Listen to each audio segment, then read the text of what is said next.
Kent State Student Center will soon reach its 50-year anniversary. More on how the university plans on celebrating it.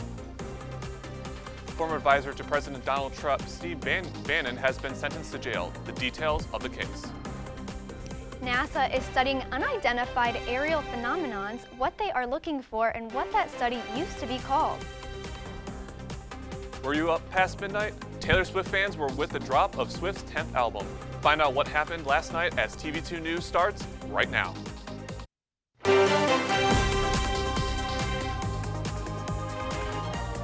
This is TV2 News.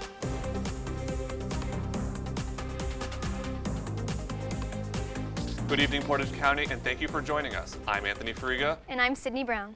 We start tonight with our reporter Jacob Brooks, who was at the Student Center where we're celebrating 50 years. How was the event, Jacob?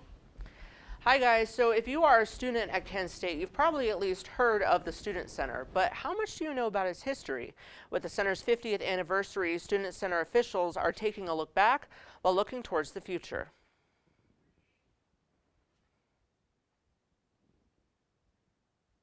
The Kent State Student Center opened in the fall of 1972. At the time, it was the biggest student center east of the Mississippi River and the 6th biggest in the country. It cost $12.5 million to build. So 50 years ago, the building really, we opened during fall semester, but the building, if you go back and read some of the articles, there was a whole week of programming that was done right when the students returned for spring semester to kind of kick off the usage of the space. Some things have stayed the same here. So a lot of the services that are provided today in the building are the same as what were provided in those earlier years. Some of those services are a bank and places for students to get food, like Flash's Bistro, which used to be a candy counter. But some things have changed, like the addition of the LGBTQ+ Student Center, a meditation and prayer room, and the Student Leadership Center. It was a music listening center and gallery,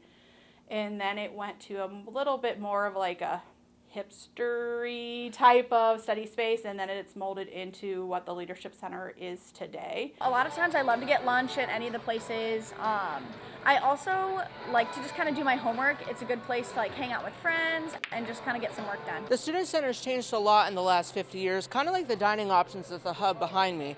And now they're trying to figure out what the next 50 years will look like. Meyer says they don't have any specific plans yet. They've been holding focus groups and meeting with consultants to see what can be improved. In the time frame that I've worked here, we've seen a lot of changes within the building, and I'm just looking forward to what the next 50 years of the building looks like and the time that I'll be able to So as a part of the 50th anniversary celebration for the Student Center, they'll be holding an event on November 7th, the 50th day of classes, on the first floor of the Student Center. They'll have prizes, food, discounts, and the grand opening of a new dining option in the hub. I'm Jacob Brooks, TV2 News.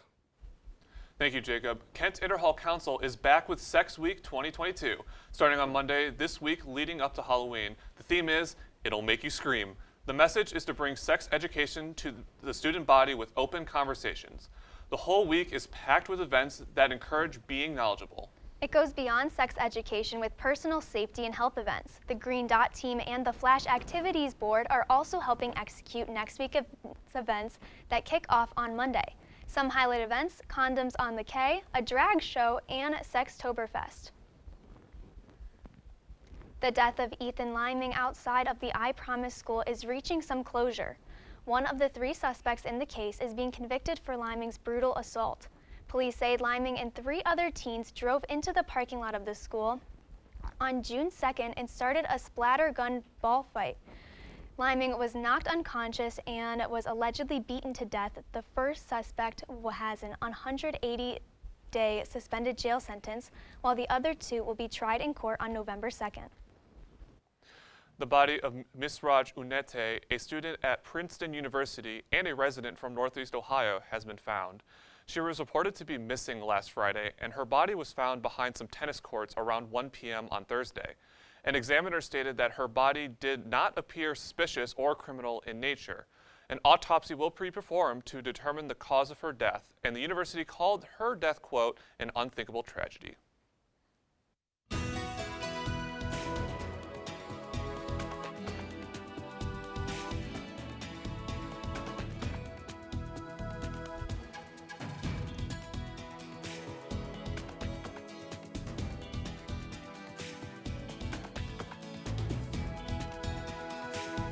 Hello, all Portage County and Northeast Ohio. Hope you're having a great Friday evening out there. I'm TV2 weather anchor Odin Amador-Gorby with your Friday evening weather forecast.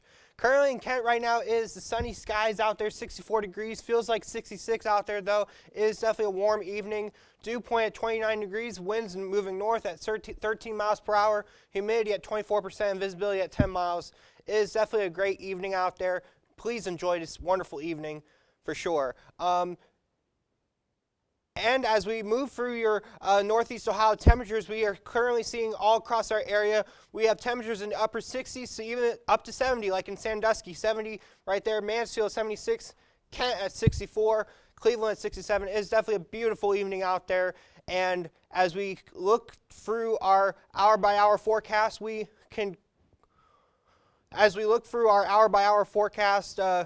we can see we will be dealing with clear skies all throughout the night. 7 o'clock p.m. will be 58 degrees, clear out there. Towards your 9 o'clock, it'll be clear out there, 53 degrees, and 11 o'clock, 51 degrees and clear. So it's going to be a wonderful evening out there for stargazing, for shopping, to get anything done for Halloween next week. That's all I have for now, folks. In my next update, I'll have your weekend forecast. Back to you guys at the news desk. Thank you, Odin. The Ohio Supreme Court has issued an opinion removing the judge of the Cleveland Municipal Branch, Pinky S. Carr.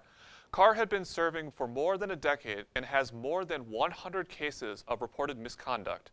The Ohio Supreme Court stated in a 5-2 ruling that her behavior is unprecedented and demonstrated an abuse of power for sending someone to jail for rolling their eyes. Her defense for her actions was ongoing health issues. Carr's license has been suspended indefinitely, but she is able to reapply in 2 years if she can prove to the court that she has dealt with her health issues. The state teachers retirement system of Ohio gave themselves $10 million in bonuses this year, but just revealed their loss of over $5 billion. New statistics revealed yesterday say that Ohio retired teachers' pension rushed bonuses even with those losses.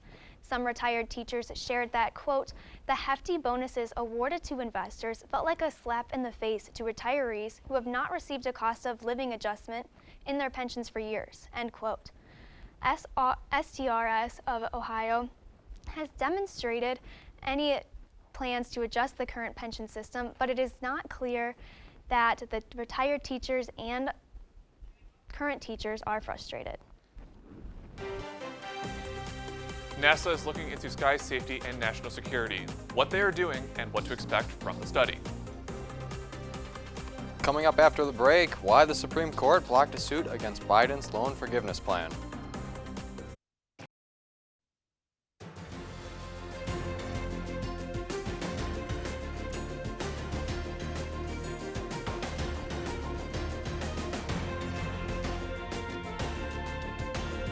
Kent State's United Student Government is hosting a flash voting event. Students can learn all about voting in Kent through absentee or simply grow the excitement about participating this November. Our own Nuried Hurtado was on the scene today and is here to give us the details. Nuried? Hi guys, that's right. USG held Flashes Vote Festival today for the first time, giving students the opportunity to ask questions about elections in an easy and fast way. They decided to make a Flashes Vote bingo for students to fill up and get a free t-shirt and a sticker. There's just been a long time of people saying you should vote, but not really explaining what that means and how you go about that process.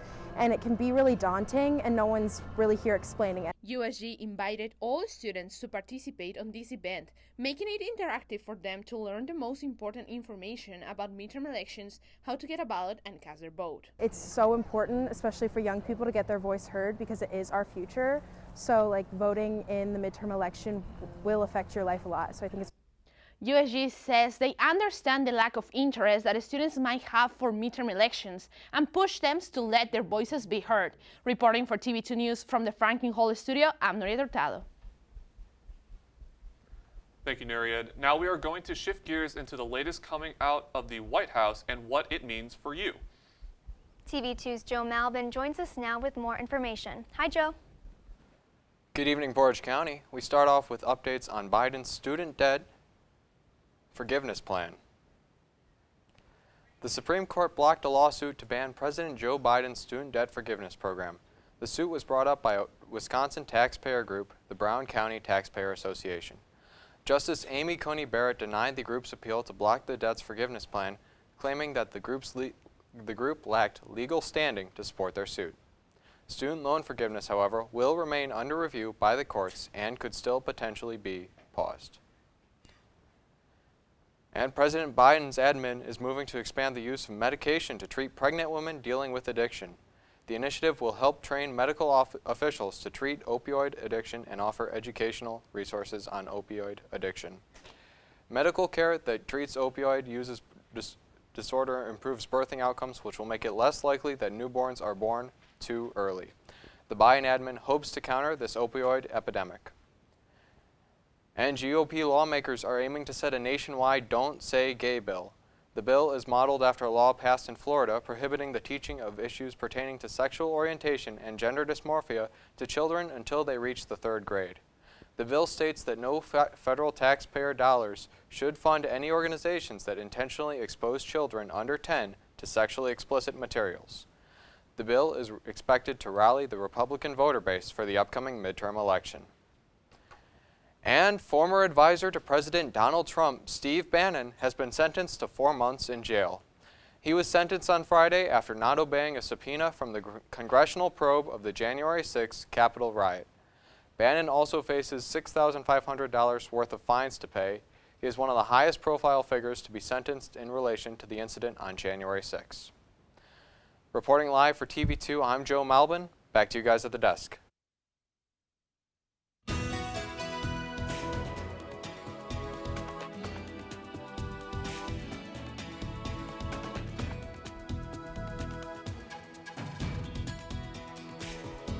The Climate Prediction Center's official winter weather forecast was recently published, and it predicts our country will be hot and dry in the south and wetter winter in the north.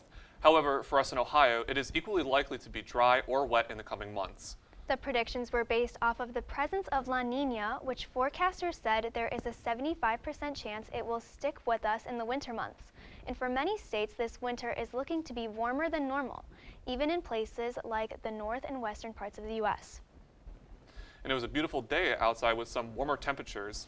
And the sun was out today. Odin, can we expect this warm fall weather to continue? Hi guys, yes, it will continue this warm weather will continue for a little while, but then eventually the cold weather will come back. Welcome back everyone. Here's a look at your statewide temperatures right now, and as we can clearly see right now, as we look at temperatures, there they are, there's the temperatures. As we look at our temperatures right now, 66 in Akron, 63 in Steubenville, Lima at 72, Cincinnati at 71 is definitely a nice day out there with temperatures in the 60s. There we go, now we're back to normal. And as we look across our area for the weekend, let's talk about the weekend here. So Saturday we are going to be dealing with mainly sunny skies out there, 72 degrees. And it's going to be very nice out there for sure. And your Sunday, we will be dealing with partly cloudy skies of a 4% chance of rain for your Sunday. So it's going to be a gorgeous weekend out there.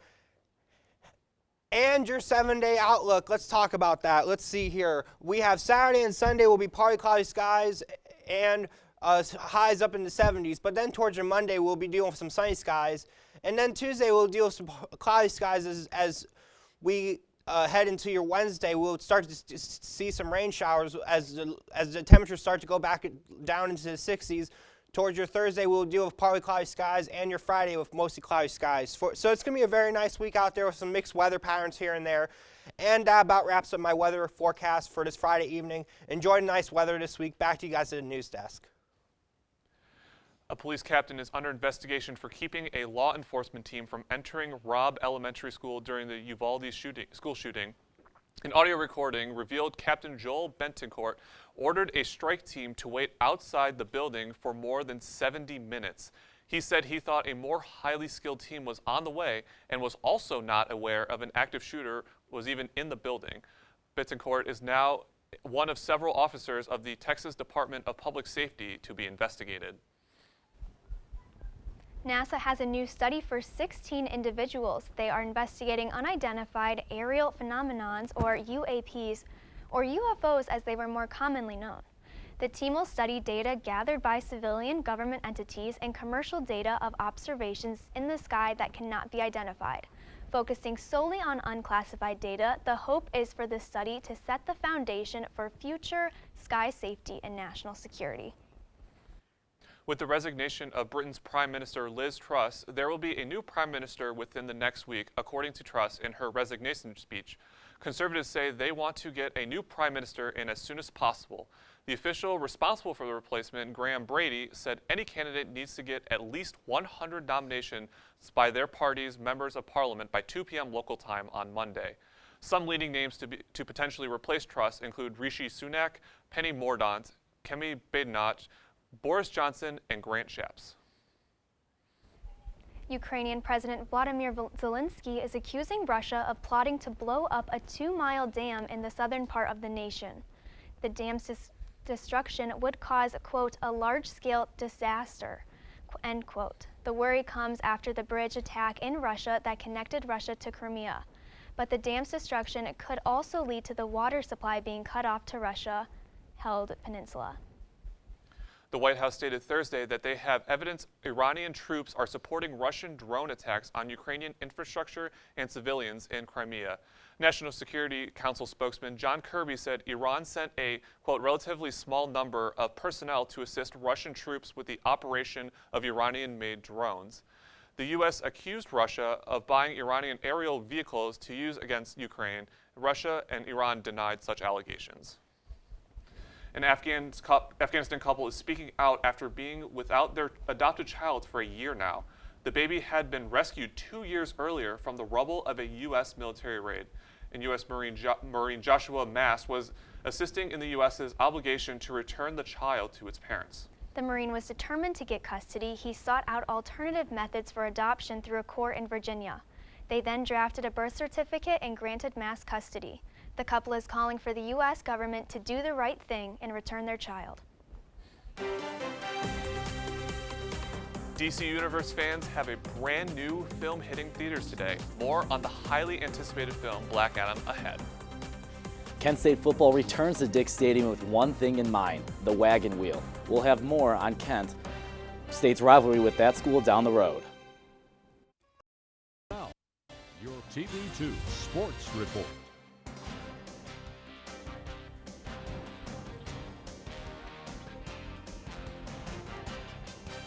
The Ukrainian national baseball team is in New York City this week to play 2 games against the New York Police and Fire Department.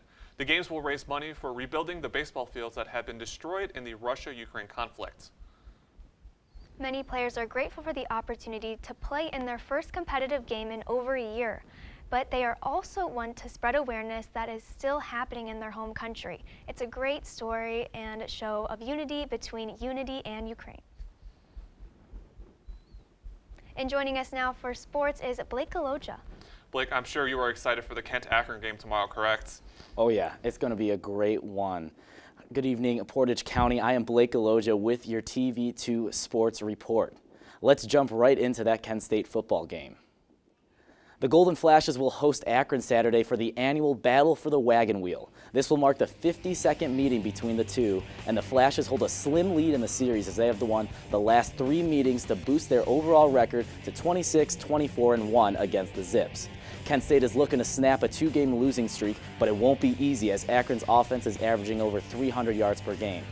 Fans are encouraged to wear white and arrive early to avoid traffic. The Wagon Wheel rivalry will air on ESPN Plus and the Kent State Radio Network, with kickoff slated at noon.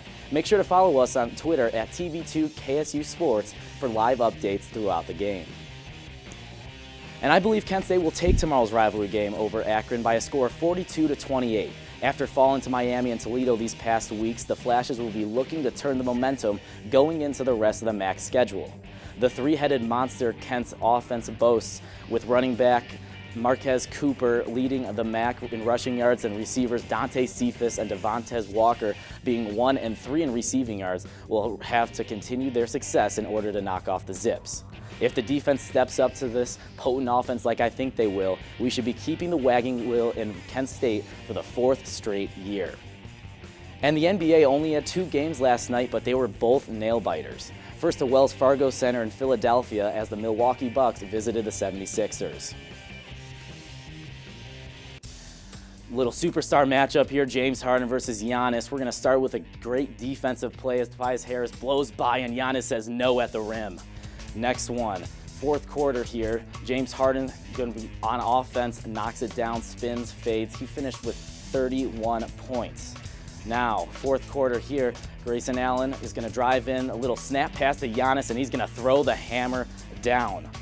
Here it is tied up. It's Wesley Matthews, three-pointer, bang! He hits it to give Milwaukee the lead, and this is the last chance for the 76ers as James Harden gets around. Tough shot, no good. That's game, as Milwaukee knocks them off 90-88. Giannis finished with 21 points. Now we're at Lakers. The LeBron James signature block. Austin Reeves leads the break and throws it up to Lonnie Walker. Fourth quarter here, Clippers holding on to a lead, and they're going to solidify it. John Wall, great to see him back without injuries, knocks down that mid-range jumper, and that's going to do it. Clips end up winning 103-97. Paul George finished with 15 points and 10 boards. LeBron had a double-double, 20 points and 10 rebounds. And today, Cleveland Guardians manager Terry Francona announced he would return to the club in 2023. Chris Antonetti, Cleveland's president of baseball operations, says the job is Francona's for as long as he wants it. Francona just finished his 10th season with the Guardians, leading them to the playoffs for the 6th time and becoming the winningest manager in franchise history. The 63-year-old has battled health problems over the last couple of seasons, but says, I want to see this group grow. I want to be a part of that. And that's all the sports I have today. Make sure to follow our Twitter at TV2 KSU Sports for updates on all things Kent State athletics. Have a great week in Portage County. I've been Blake Goloja. Back to you guys at the desk. The new DC Universe film Black Adam hits theaters today. More on the film ahead. Last night, Taylor Swift released her new album, Midnights. The album featured 13 tracks with a collaboration with Lana Del Rey. But Swifties were also given 7 additional tracks at 3 a.m. This is the first time in nearly 2 years that Swift has released brand new music since she has been pursuing her re-recordings of her previous albums. And Kent State's Her campus is celebrating the release tonight. They are hosting a listening party at 7 and all Swifties are welcome. And Dwayne "The Rock" Johnson is back on the big screen as he appears in the new DCEU movie Black Adam. Johnson's character is among several new heroes to appear in the franchise. Black Adam is set to release in theaters today. So Black Adam, you just... You know, I will go see Black Adam because I am like a superhero fan. But I do want to take this opportunity to talk about Taylor Swift's new album. Oh yeah? Did you listen to it last night? I, of course, listened to it last night, and I actually stayed up till 3 a.m. as well to hear the chaotic surprise. I had to know. I could never. I was too busy last night with homework, but I do need to get a chance to listen to the new album because yes. From what I'm hearing, it must be really good. It is very good, and our team is so generous as to let you listen to it before the show. Yeah. How kind of them. Oh, but. Well, you don't think you can pin down a song right now, right? Yeah. As a favorite?